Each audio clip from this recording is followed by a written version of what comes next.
At nandito na naman tayo sa ating segment na no contact update para sa January 10, 2026, no? You know the drill, pwede nyo i-pause ang video na to for a while at isipin ninyo, mag-concentrate kayo dun sa person rito na curious kayong malaman kung may feelings pa ba siya sa inyo, na iniisip niya pa ba kayo, or meron pa ba siyang plano rito, no, patungkol sa'yo. So yan ang ating aalamin, i-resume mo na lamang kapag katapos ka na isipin siya, no? That is one way of setting your intentions din kasi. So, I hope makuha ko yung energies mo at ng person mo dito. And yun nga, wala tayong gender dito sa babae, lalaki, LGBT, lahat ay welcome. Pwede rin pong i-switch ang mga roles dahil possible rin mag-exchange yan kasi general reading ito. And at the end of the day, lahat ay may free will na free mong gamitin anytime, anywhere. By the way, wala tayong gender. Babae, lalaki, LGBT, lahat ay welcome. And if hindi mo pa knows na meron pa tayong other channel, link down below sa ating description box. If interested, click lang yung link dyan para mapunta po kayo there, and araw-araw nag-upload tayo ng collective readings for all signs doon. So let's see. Okay, Archangel Michael, thank you so much, Angel guides. Can we get messages, details, informations about this person here na walang contact si collective? Iniisip pa ba siya ng taong ito? May plano pa po ba ito patungkol kay collective? May damdamin pa ba ang person na to kay collective? Any informations, details? Ginagawa po niya ngayon. Thank you so much. Yeah, we're getting the real-time energies here, sweetheart. So, just take only what resonates. Okay, so ilatag naman na natin lahat. But you have here the energies of Devil. Oh, Devil. We have here the Queen of Coins.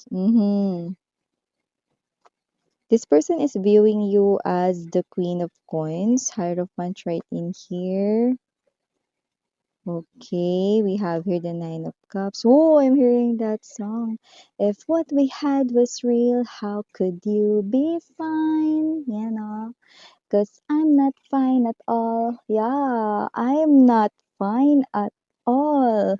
At mukhang tinatanong ka niya rito kung totoo talagang nagmahalan kayo dati, no? Bakit daw okay ka ngayon? Naku, gusto kong magpamewang na abot hanggang kilikili. Kasi kung sino 'tong energy na 'to mga babes 'no, ito yung klase ng energy rito na tinatanong kayo 'no, kung talagang minahal mo siya 'no, bakit ka daw okay ngayon 'no? Uy, sigurado ka ba sa sinasabi mo sa aking collective? Two of Wands, Ten of Wands, bottom of the deck, the Sun, the Lovers, and the Hermit, yan. Kung totoo daw ang inyong nararamdaman dati, bakit ka okay ngayon? Yan, oh. Hoy, nauna lang si collective sa'yo na nasaktan 'no, so naghilom yung sugat ni collective 'no, ngayon ikaw naman, yan, oh. Makatanong ka rito sa mga nakshis ko. Grabe siya. So we have here the Devil. Now, this person is viewing you as the Queen of Coins, the Hierophant, no? Sinabi mo raw sa kanya rito at nangako ka raw na siya lamang habang buhay, no? Pero bakit hindi mo na yun kayang panindigan? Bakit bigla kang nagbago? With the Lover's card energy, parang hindi ka na niya kilala dito. Uy! Diba? Nagiging emosyonal siya rito, babes, no? Kung saan hindi niya na naiisip rito ang mga bagay-bagay.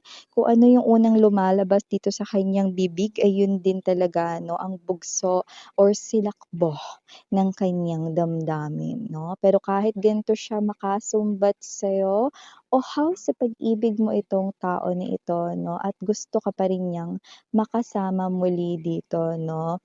At okay, sa katunayan, gusto niyang iwanan mo rito yung person 'no, kung meron ka man ngayong person sa tabi mo, kung may new person, may bago ka mang ka-connect rito, gusto niya na iwanan mo yon, or kung wala ka pa namang bago pero may kausap ka na parang nahuhulog na yung loob mo sa person na yun, gusto niyang tigilan mo na yon at bumalik ka na sa kanya. Uy, ano daw?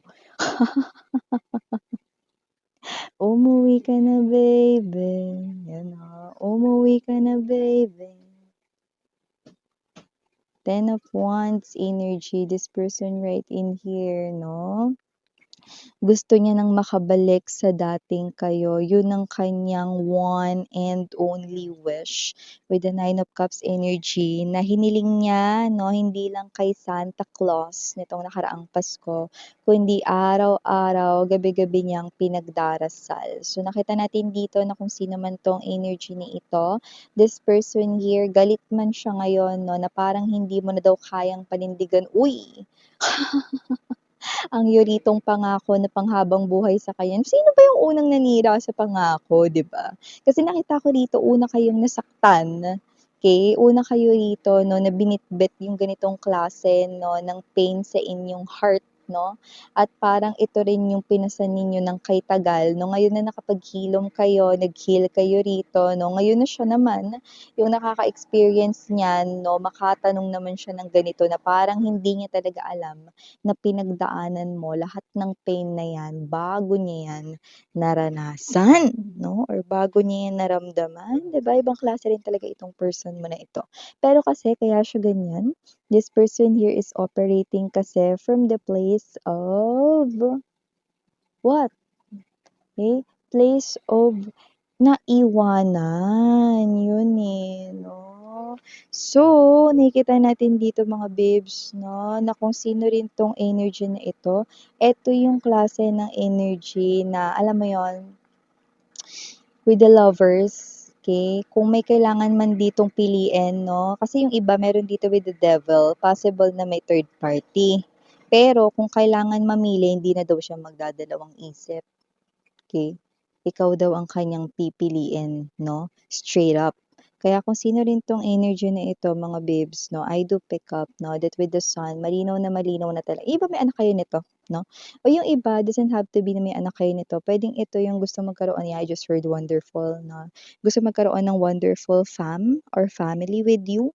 Or LGBTQs, of course, welcome din kayo. Gusto kayo makasama hanggang sa kanya ditong last day sa kanyang life on earth. No, ibig sabihin, no, habang nabubuhay siya, ikaw yung gusto niya rito makasama, no, hanggang sa bago siya rito, no, pumikit talaga, no, ng tuluyan, no, mga babes, no, ikaw yung gusto niyang huling makita. Yan. So, kung sino rin tong energy na to, na nagiging madrama siya rito, pero believe it or not, lahat yun totoo. Okay? Kumbaga, no, sa pagsasala ko dito, no, kung may lie detector test lang, na apparatus or machine, no, masasabi kong 101% nagsasabi siya ng totoo. Yeah, kaya nga believe it or not, but this person is definitely telling the truth 101% sa akin dito.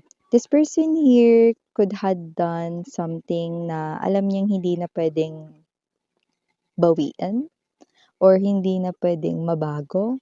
Pero itong tao na 'to ay, naniniklahod 'no, at, nagsusumamot lumalapit sa'yo 'no. Tinataas niya lahat ng mga na-realize niya 'no, dito sa inyong separation.